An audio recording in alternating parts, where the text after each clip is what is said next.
ओम शांति। 10-10-23 की वाणी है। मीठे बच्चे, प्रभात के समय मन बुद्धि से मुझ बाप को याद करो, साथ साथ भारत को दैवी राजस्थान बनाने की सेवा करो। प्रश्न, सूर्यवंशी राजधानी की प्राइज किस आधार पर मिलती है? उत्तर, सूर्यवंशी राजधानी की प्राइज लेना है तो बाप का पूरा मददगार बनो, श्रीमत पर चलते रहो। आशीर्वाद नहीं मांगनी है, लेकिन योग बल से आत्मा को पावन बनाने का पुरुषार्थ करना है। देह सहित देह के सब संबंधों को त्याग, एक मोस्ट बिलवेट बाप को याद करो तो तुम्हें सूर्यवंशी राजधानी की प्राइज मिल जाएगी। उसमें पीस, प्योरिटी, प्रॉस्पेरिटी सब कुछ होगा। गीत, आखिर वह दिन आया आज। ओम शांति। ओम शांति का अर्थ तो तुम बच्चों की बुद्धि में रहता ही है। बाप जो समझाते हैं वह इस दुनिया में सिवाय तुम्हारे और किसको समझ में नहीं आएगा। वह ऐसे समझेंगे जैसे कोई मेडिकल कॉलेज में नया जाकर बैठे तो कुछ समझ ना सके। ऐसे कोई सत्संग होता नहीं जहाँ मनुष्य जाए और कुछ ना समझे। वहाँ तो है ही शास्त्र आदि सुनाने की बातें। यह है बड़े से बड़ी कॉलेज, नई बात नहीं है। फिर से वह दिन आया आज जबकि बाप बैठ बच्चों को राजयोग सिखलाते हैं। इस समय भारत में राजाई तो है नहीं, तुम इस राजयोग से राजाओं का राजा बनते हो। अर्थात तुम जानते हो कि जो विकारी राजाएं हैं उनके भी हम राजा बन रहे हैं। बुद्धि मिली है, जो कोई कर्म करते हैं वह बुद्धि में रहता है ना। तुम वॉरियर्स हो, जानते हो। हम आत्माएं अब बाप के साथ योग रखने से भारत को पवित्र बनाते हैं और चक्र के आदि मध्य अंत की नॉलेज धारण कर हम चक्रवर्ती राजा बन रहे हैं। यह बुद्धि में रहना चाहिए। हम युद्ध के मैदान में हैं, विजय तो हमारी है ही, यह तो सर्टेन है। बरोबर हम अब इस भारत को फिर से देवी डबल सिरताज राजस्थान बना रहे हैं। हम 84 जन्म पूरे कर अब वापस जाते हैं, फिर आकर राज्य करेंगे। यह सब ब्रह्मा कुमार कुमारियां क्या कर रहे हैं? ब्रह्मा कुमारियों की यह संस्था क्या है, पूछते हैं ना। बीके फट से कहती है कि हम इस भारत को फिर से देवी राजस्थान बना रहे हैं श्रीमत पर। मनुष्य श्री का अर्थ भी नहीं जानते हैं। तुम जानते हो श्री श्री शिव बाबा है, उनकी ही माला बनती है।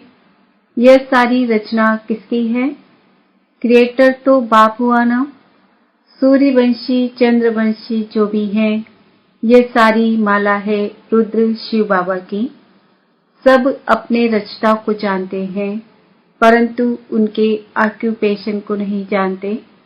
वह कब और कैसे आकर पुरानी दुनिया को नया बनाते हैं, यह किसकी बुद्धि में भी नहीं है। वह तो समझते हैं कलयुग अभी बहुत वर्ष चलना है। अभी तुम जानते हो हम दैवी राजस्थान स्थापन करने के निमित्त बने हुए हैं। बरोबर दैवी राजस्थान होगा, फिर क्षत्रिय राजस्थान होगा। पहले सूर्यवंशी कुल, फिर क्षत्रिय कुल का राज्य होगा। तुमको चक्रवर्ती राजा रानी बनना है तो बुद्धि में चक्र फिरना चाहिए ना। यह लक्ष्मी नारायण सूर्यवंशी कुल और यह राम सीता है क्षत्रिय कुल। फिर वैश्य शूद्र वंशी पतित कुल बन जाते हैं। पूज्य फिर पुजारी बनते हैं।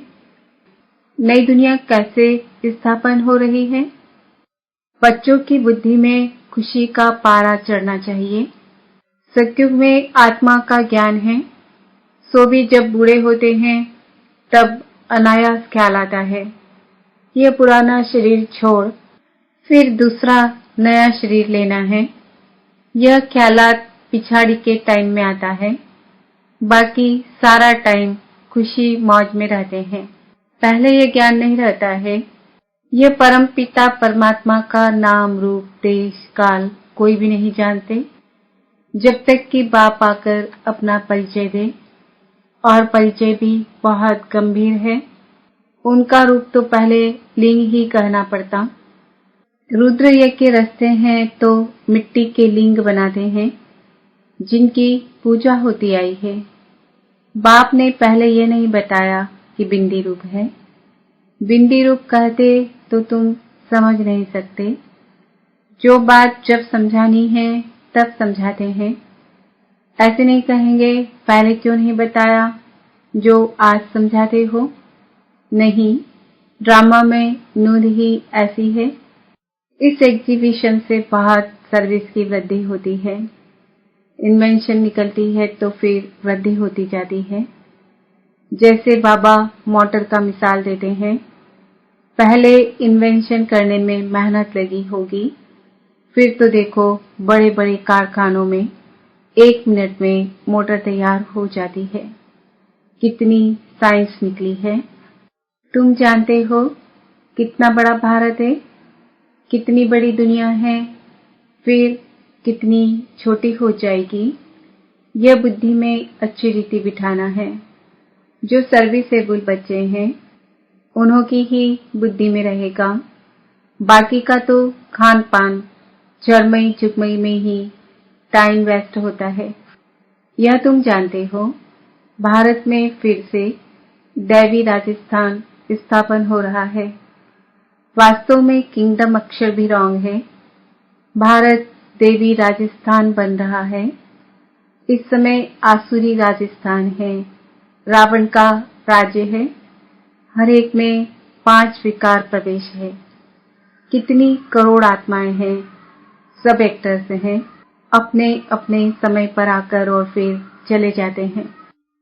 फिर हर एक को अपना पार्ट रिपीट करना होता है। सेकेंड बाय सेकेंड ड्रामा हूबहू रिपीट होता है। जो कल्प पहले पार्ट बजाया था वही अब बजता है। इतना सब बुद्धि में रखना है। धंधे धूरी में रहने से तो फिर मुश्किल हो जाता है। परंतु बाप कहते हैं प्रभात का तो गायन है। गाते हैं राम सिमर प्रभात मोरे मन। बाप कहते हैं अभी और कुछ भी नहीं सिमरो, प्रभात के समय मुझे याद करो। बाप अभी सन्मुख कहते हैं भक्ति मार्ग में फिर गायन चलता है। सत्युग त्रेता में तो गायन होता नहीं। बाप समझाते हैं हे आत्मा, अपने मन बुद्धि से प्रभात के समय मुझ बाप को याद करो। भक्त लोग अक्सर करके रात को जागते हैं, कुछ न कुछ याद करते हैं। यहाँ की रस्म रिवाज फिर भक्ति मार्ग में चली आई है। भारत इतना समय पहले दैवी राजस्थान था, फिर क्षत्रिय राजस्थान हुआ, फिर वैश्य राजस्थान बना। दिन प्रतिदिन तमो प्रधान बनते जाते हैं। गिरना जरूर है। मुख्य है यह चक्र। चक्र को जानने से तुम चक्रवर्ती राजा बनते हो। अभी तुम कलयुग में बैठे हो, सामने सतयुग है। यह चक्र कैसे फिरता है इसका तुमको ज्ञान है। जानते हो कल हम सतयुग की राजधानी में होंगे। कितना सहज है। ऊपर में त्रिमूर्ति शिव भी है, चक्र भी है, लक्ष्मी नारायण भी इसमें आ जाते हैं। भारत दैवी राजस्थान था, अभी नहीं है। सिंगल ताज वाले भी नहीं है।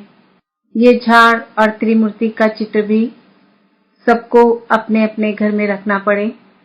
यह वर्ल्ड की हिस्ट्री ज्योग्राफी है। आखिर वह दिन आया आज, बरोबर बाबा आया हुआ है। हमको राजयोग सिखलाते हैं। यह है अविनाशी ज्ञान रत्नों का खजाना। तुम दानी हो। तुम्हारे जैसा अविनाशी ज्ञान रत्नों का दान कोई कर नहीं सकता। ऐसा दान कोई होता नहीं, तो दान करना चाहिए। जैसे तुम भी अमूल्य कहलाते हो। तुम कौड़ी से हीरे जैसा बनते हो। इतना समय यह सन्यासी लोग कहते आए कि हम भारत का योग सिखलाते हैं। हर एक अपने धर्म की महिमा करते हैं। बौद्ध धर्म वाले कितने को बौद्धि बना देते हैं, परंतु उससे फायदा तो कुछ भी नहीं। तुम तो यहाँ मनुष्य को बंदर से मंदिर लायक बनाते हो। भारत में ही संपूर्ण निर्विकारी थे। भारत गोरा था, अभी भारत काला है। कितने मनुष्य हैं? सतयुग में तो बहुत थोड़े होंगे ना। संगम पर ही पाप आकर स्थापना करते हैं, राजयोग सिखलाते हैं। उन बच्चों को ही सिखलाते हैं जिन्होंने कल्प पहले भी सीखा था। स्थापना तो होनी ही है। बच्चे रावण से हार खाते हैं, फिर रावण पर जीत पाते हैं। कितना सहज है। पहले भक्ति मार्ग शुरू होता है। जरूर जब दुर्गति पूरी होगी तब तो बाप सदगति करने आएंगे ना। बाबा ने समझाया है, ऐसे कभी भी किसको नहीं कहना कि भक्ति ना करो। तुम जानते हो महाभारत लड़ाई क्यों कहा जाता है? क्योंकि यह बड़ा भारी यज्ञ है। इस यज्ञ से ही यह लड़ाई प्रज्वलित हुई है। यह पुरानी दुनिया खत्म होनी है। यह बातें तुम्हारी बुद्धि में है।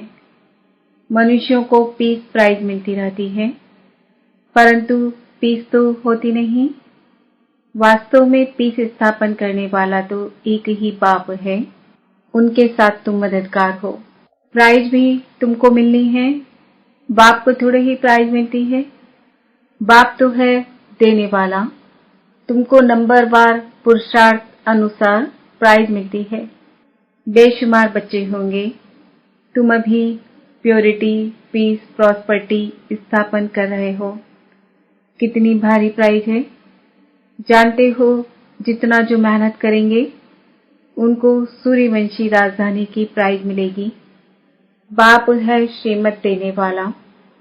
ऐसे नहीं बाबा आशीर्वाद करो।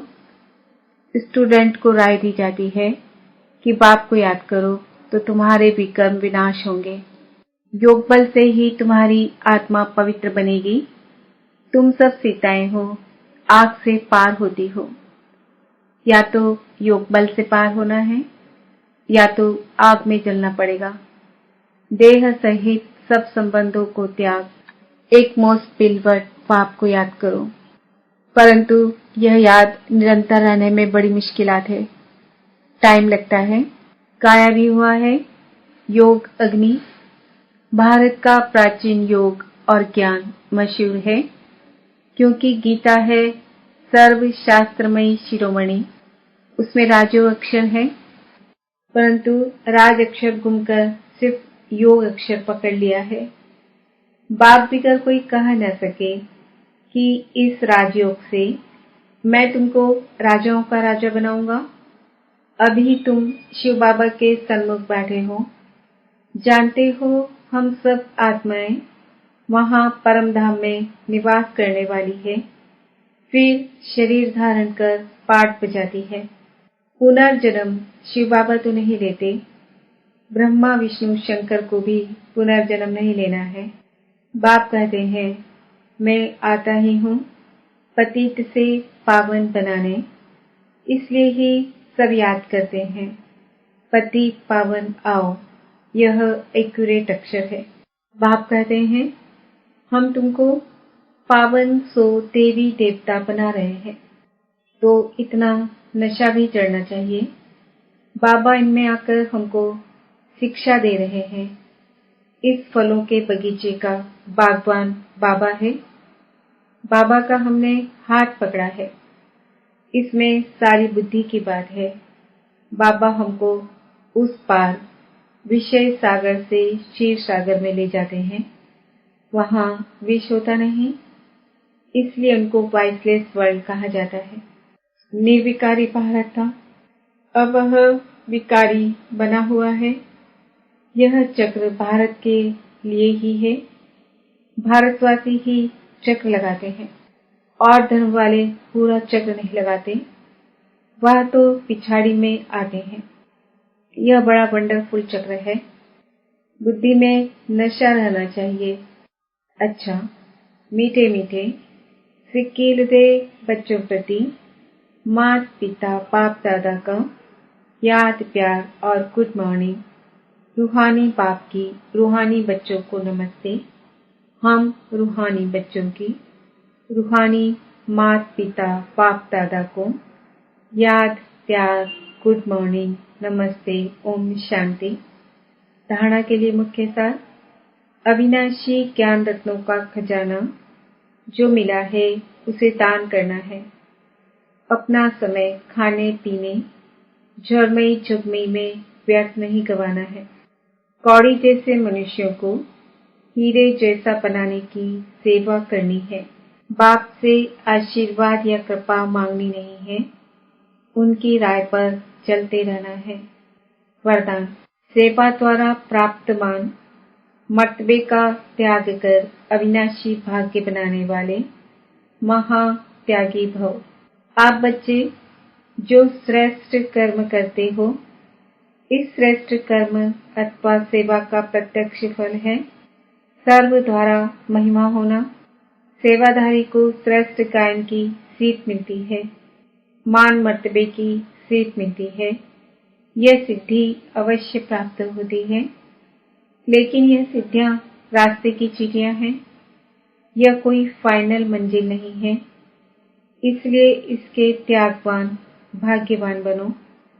इसको ही कहा जाता है महात्यागी बनना।